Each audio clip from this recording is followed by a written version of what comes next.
ठीक है, विपिन शर्मा जी भी हमारे साथ है, वरिष्ठ पत्रकार है। विपिन जी, आपकी प्रतिक्रिया जानना चाहूंगा इस पूरे मुद्दे पर। जिस तरीके से आपने बहुत ही धैर्य के साथ सभी को सुना कि कौन क्या कुछ कह रहा है, चाहे वो कांग्रेस की तरफ से हो, चाहे वो भारतीय जनता पार्टी की तरफ से हो, और हमारे खुर्रम साहब ने भी यहाँ पर अपनी प्रतिक्रिया दी है।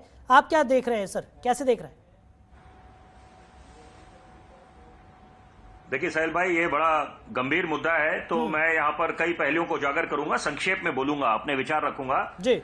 देखिए, सबसे पहले एक बात समझ लेनी चाहिए कि जनता की नब्ज जब तक राजनीतिक दल नेता नहीं समझेंगे तो जनता उनको नकारती रहेगी। ठीक। आप लोग बात करते हैं अल्पसंख्यकों को महफूज रखने की, उनको मेन स्ट्रीम में लाने की, उनको जोड़ने की, बहुत खूबसूरत बात है, क्योंकि हमारे देश, हमारे लोकतंत्र की यही खूबसूरती है कि जब तक समाज का हर एक तबका महफूज, सुरक्षित, आबाद नहीं रहेगा, तब तक हमारा महान मुल्क, महाशक्ति, विश्व गुरु नहीं बन पाएगा।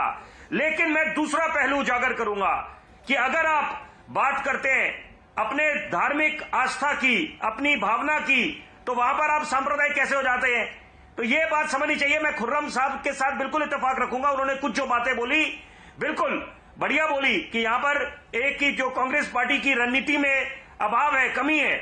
मैं कौशिक भाई को सुन रहा था, बड़ा सम्मान करता हूं इनका, कि एक ग्रैंड ओल्ड पार्टी है कांग्रेस, जिसका स्वर्णिम इतिहास रहा है, बड़े महापुरुष दिए हैं, लेकिन अगर जनता नकार रही है उनको, बड़े चुनावों में 2014 और 19 में कांग्रेस पार्टी को शिकस्त मिली है, करारी हार मिली है, तो क्या ये चिंता का विषय नहीं बन जाता?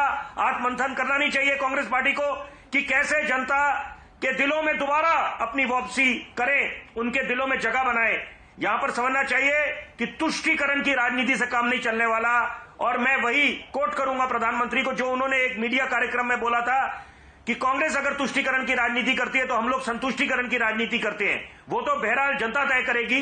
नेता या हमारे माननीय प्रधानमंत्री जो बोले, उसका फैसला तो 13 मई को होगा कि कौन सत्ता पे काबिज होता है और कौन सत्ता से बाहर होता है। लेकिन मुद्दा यह है कि यहां पर पहली बात, आपत्ति मुझे इस बात से कि तुलना अगर हम करें तो उसके पीछे भी कुछ तथ्य होने चाहिए, आधार होना चाहिए कि अगर हम पीएफआई की तुलना बजरंग दल से कर दें और वही बात अगर बजरंग दल को हम बजरंग बली से जोड़ दें, ये दोनों बातें सरासर गलत हैं, क्योंकि पीएफआई का एक इतिहास रहा है। और मैं बिना बहुत विश्वास, जिम्मेदारी से एक बात बोलूंगा, कोरोना काल में सही मायने में इम्तिहान था पूरे देशवासियों का, और कोरोना योद्धा बनके कौन उभरे हैं?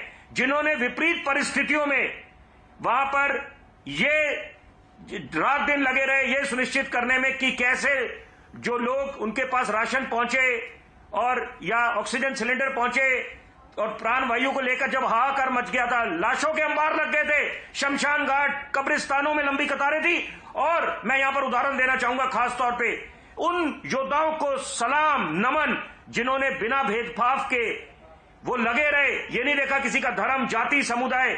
ऐसे एक महान समाज की हम अपेक्षा करते हैं, उम्मीद करते हैं, तभी हम हिंदुस्तान को विश्व गुरु बना पाएंगे।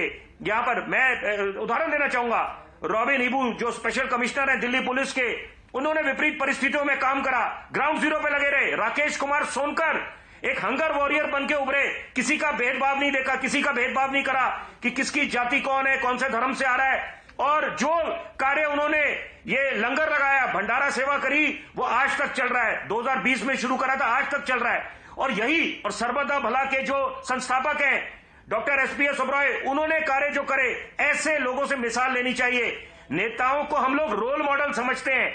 आप लोग मंदिर मस्जिद की बात करते हैं तो यहां पर वो ठीक है, धार्मिक आस्था अपनी जगह है, उसकी अहमियत है, उसको हम नमन करते हैं। उस बात को, हर एक की धार्मिक भावना का सम्मान होना चाहिए। और सबसे बड़ी बात है, देश विकास से चलेगा और साथ साथ धार्मिक भावना का भी हमने सम्मान करना है। दोनों अपनी जगह बातों की अहमियत है, लेकिन साथ साथ ये समझना चाहिए कि चुनाव की प्रक्रिया आती जाती रहेगी। ये लोकतंत्र का महापर्व है, ये सिलसिला थमने नहीं वाला।